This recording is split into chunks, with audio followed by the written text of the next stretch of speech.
Sir നല്ലൊരു saving scheme ഉണ്ട് എന്നൊരാൾ വന്ന് നമ്മളോട് പറയുമ്പോൾ നമ്മുടെ മനസ്സിലേക്ക് ആദ്യം ഓടിയിട്ടുണ്ട് ആ സേവിങ് സ്കീമിനെ കുറിച്ചില്ല. നമ്മുടെ ചെലവുകൾ, നമ്മുടെ വരുമാനം, നമ്മുടെ കടങ്ങൾ എല്ലാം തീർത്തതിന് ശേഷം, നമ്മുടെ ചെലവുകളും കടങ്ങളും എല്ലാം തീർത്തതിന് ശേഷം മാത്രമാണോ നമ്മൾ സേവിങ്സിനെ കുറിച്ച് ചിന്തിക്കേണ്ടത്? Hi hello, welcome to RMS blog. കഴിഞ്ഞ വീഡിയോയിൽ ഞാൻ മെൻഷൻ ചെയ്തത് ഇൻവെസ്റ്റ്മെന്റിൽ ഇൻഫർമേഷന്റെ വിലയും അതിലെ ചതിക്കുഴികളെയും കുറിച്ചാണ്. ഇന്നത്തെ വീഡിയോയിൽ ഞാൻ ഫോക്കസ് ചെയ്യാൻ ഉദ്ദേശിക്കുന്നത് ഫിനാൻഷ്യൽ ഫ്രീഡം ആഗ്രഹിക്കുന്ന ഒരു വ്യക്തിയുടെ ലൈഫിൽ സേവിങ്സിന്റെ വിലയാണ്.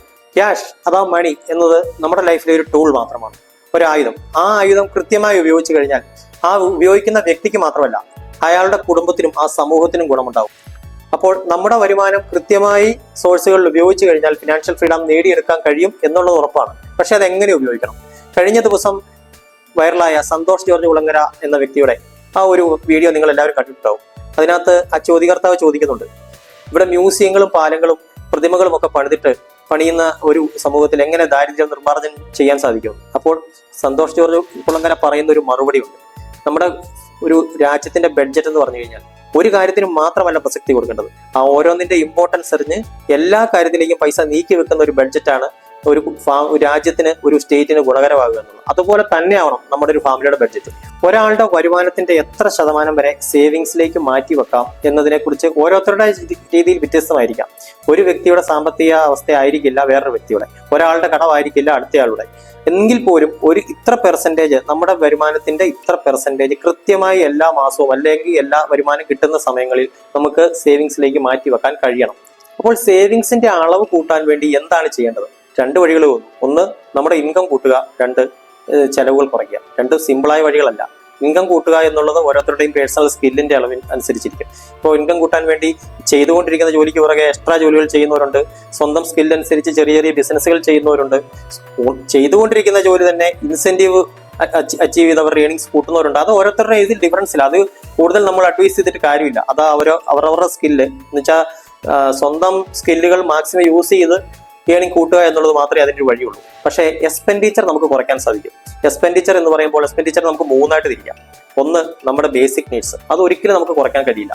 എന്ന് പറഞ്ഞാൽ നമ്മുടെ ജീവിതത്തിൽ, ഓരോരുത്തരുടെ ജീവിതത്തിൽ അത്യാവശ്യമായി വേണ്ട ഒരു ബേസിക് നീഡ്സ്, ഫുഡ്, വാടക കൊടുക്കുന്നവരാണെങ്കിൽ വാടക, ഇലക്ട്രിസിറ്റി ബില്ല്, അങ്ങനെ ഒരാൾക്ക് ജീവിച്ചു പോകുവാനുള്ള ബേസിക് നീഡ്സ് ആണ്. അതിൽ നമുക്ക് ഒരു കുറവും വരുത്താൻ കഴിയില്ല എന്ന് മാത്രമല്ല, അത് കാലം ചെല്ലുമ്പോൾ കൂടിക്കൂടി വരും. സാധനങ്ങളുടെ വിലയും സേവനങ്ങളുടെ വിലയും കൂടി വരുന്ന ഇന്നത്തെ കാലത്ത് അതിൽ നമുക്കൊരു കുറവ് വരുത്താൻ കഴിയില്ല. ബേസിക് നീഡ്സിൽ ഒരു കുറവും വരുത്താൻ കഴിയില്ല.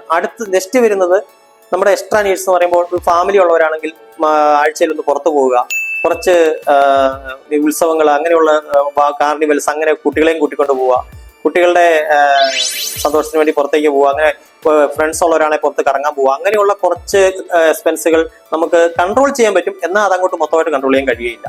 ഈ രണ്ട് നീഡ്സ്, ബേസിക് നീഡ്സ് ഒട്ടും കൺട്രോൾ ചെയ്യാൻ കഴിയില്ല. ഈ പറഞ്ഞ കൂട്ടം കുറച്ച് നമുക്ക് കൺട്രോൾ ചെയ്യാൻ കഴിയും.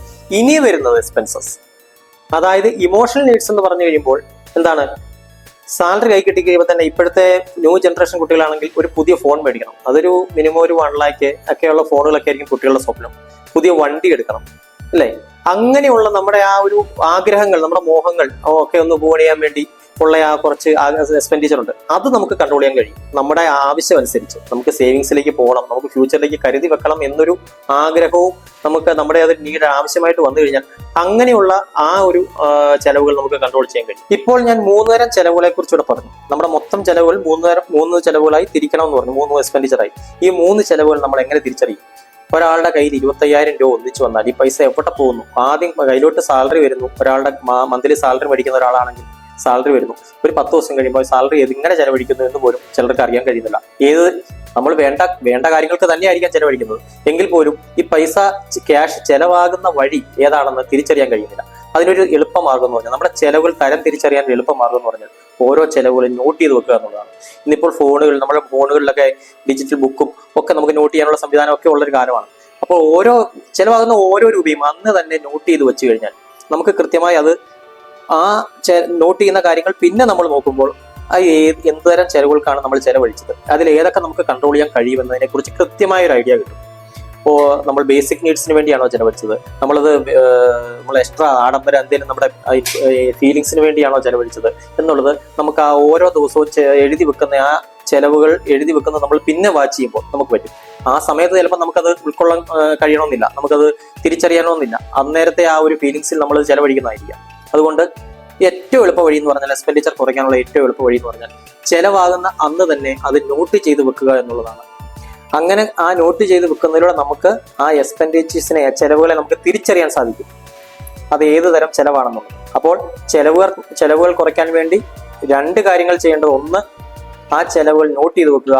2, അത് രണ്ടാമത് നമ്മൾ ഫോക്കസ് ചെയ്ത് ഒരു വീക്കിലിയോ മന്ത്ലിയോ ഒന്ന് നമ്മളെടുത്ത് ഫോക്കസ് ചെയ്ത് കഴിഞ്ഞാൽ ഏത് തരം ചെലവുകൾക്കാണ് പോയെന്നുള്ളത് റെക്കഗ്നൈസ് ചെയ്യുക. 3ാമത്തെ മാർഗം എന്ന് പറയുന്നത്, ഇത് നമ്മൾ മോണിറ്റർ ചെയ്ത ചെലവുകൾ കുറയ്ക്കാൻ ശ്രമിക്കുക. ഏതാണോ നമ്മൾ ഈ കുറയ്ക്കുന്ന ചെലവുകൾ, വരുമാനം കൂട്ടുന്ന കാര്യം ഒന്ന് ആദ്യം പറഞ്ഞു, ഈ കുറയ്ക്കുന്ന ചെലവുകൾ നമ്മൾ സേവിങ്സിലേക്ക് മാറ്റിക്കഴിഞ്ഞാൽ, ഒരു ഉദാഹരണം പറഞ്ഞാൽ 25,000 രൂപ വരുമാനമുള്ള ഒരാളുടെ സേവിങ്സ് എന്ന് പറയുന്നത് ഒരു 5,000 ആണെങ്കിൽ, ആ 5,000 ആ സാലറി കൈ കിട്ടി ആദ്യം തന്നെ നമ്മൾ ചെയ്യേണ്ടത് അത് സേവിങ്സിലേക്ക് മാറ്റുക എന്നുള്ളതാണ്. ബാക്കി 20,000 രൂപയ്ക്ക് അല്ലെങ്കിൽ 15,000 രൂപയ്ക്ക് നമ്മൾ ജീവിക്കാൻ പഠിച്ചാൽ സേവിങ്സിന്റെ അളവ് കൂടി വന്നുകൊണ്ടിരിക്കും.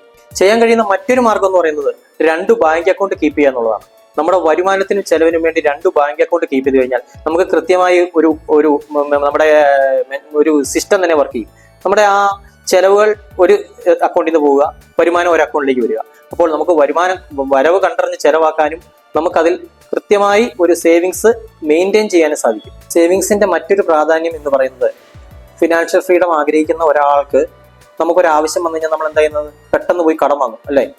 ആ കടം വാങ്ങുന്ന പൈസ അല്ലെങ്കിൽ ആ ക്യാഷ് നമ്മൾ വീണ്ടും ഫ്യൂച്ചർ ലൈഫിൽ അത് വീട്ടാൻ, ആ പൈസ കൊടുക്കാൻ വേണ്ടിയാണ് പിന്നെ നമ്മൾ സ്ട്രെയിൻ ചെയ്യുന്നത്. അതേ റിവേഴ്സ് ചിന്തിച്ച് നോക്കുക. നിങ്ങൾക്ക് ഒരു നീഡ് വരും എന്ന് മുന്നേ കണ്ടറിഞ്ഞ് ആ നീഡിന് വേണ്ടി നിങ്ങൾ ഇപ്പോഴേ സേവിങ് ചെയ്ത് തുടങ്ങിയാൽ, മറ്റൊരാളുടെ കയ്യിരിക്കുന്ന ക്യാഷ് ആശ്രയിക്കാതെ നിങ്ങൾക്ക് സ്വയം കോൺഫിഡൻസോടുകൂടി ആ സേവിങ്സിൽ നിന്ന് നിങ്ങൾക്ക് നിങ്ങളുടെ ആ നീഡ്സ്, നിങ്ങളുടെ എക്സ്പെൻഡിച്ചർ എന്തായാലും നിങ്ങൾക്ക് അത് മെയിൻറ്റെയിൻ ചെയ്യാൻ സാധിക്കും. പക്ഷെ സേവിങ്സ് ചെയ്യുമ്പോൾ നിങ്ങൾ ഒരു കാര്യം ശ്രദ്ധിക്കണം. നിങ്ങൾക്ക് ഫ്യൂച്ചറിൽ ഒരു എക്സ്പെൻഡിച്ചർ വരുമെന്ന് കണ്ടിട്ടാണോ, അല്ലെങ്കിൽ നിങ്ങൾക്ക് എന്തെങ്കിലും ആവശ്യത്തിന് വേണ്ടിയാണല്ലോ നിങ്ങൾ സേവിങ്സിലേക്ക് പോകുന്നത്? അപ്പോൾ ലിക്വിഡിറ്റി ഓഫ് സേവിങ്സ്, അതായത് എന്തെങ്കിലും പെട്ടെന്നൊരാവശ്യം വന്നാൽ യൂസ് ചെയ്യാവുന്ന രീതിയിൽ കുറച്ച് സേവിങ്സ് മാറ്റിവെക്കണം. പറഞ്ഞാൽ ചിലപ്പോൾ FD ഇട്ട് കഴിഞ്ഞാൽ അത് നിങ്ങൾക്ക് പെട്ടെന്ന് ഒരു കാര്യത്തിൽ ഉപയോഗിക്കാൻ പറ്റണമെന്നില്ല. അപ്പോൾ അങ്ങനെ കുറച്ച് സേവിങ്സ്, അങ്ങനെ ഉപയോഗിക്കാൻ പറ്റുന്ന ഒരുപാട് സേവിങ്സ് നമ്മുടെ ചുറ്റിനുമുണ്ട്. പെട്ടെന്ന് ക്യാഷിലേക്ക് മാറ്റാൻ പറ്റുന്ന, അല്ലെ പെട്ടെന്ന് നമുക്ക് 2 ദിവസം കൊണ്ട് നമ്മുടെ കയ്യിലേക്ക് വരാവുന്ന രീതിയിൽ കുറച്ച് സേവിങ്സ് മാറ്റി വെക്കണം. അപ്പോൾ എക്സ്പെൻഡിച്ചറിനെ നമുക്ക് മെയിൻറ്റെയിൻ ചെയ്യാൻ സാധിക്കും. അങ്ങനെയുള്ള എക്സ്പെൻഡിച്ചറുകളെ മെയിൻറ്റെയിൻ ചെയ്യാൻ സാധിക്കും.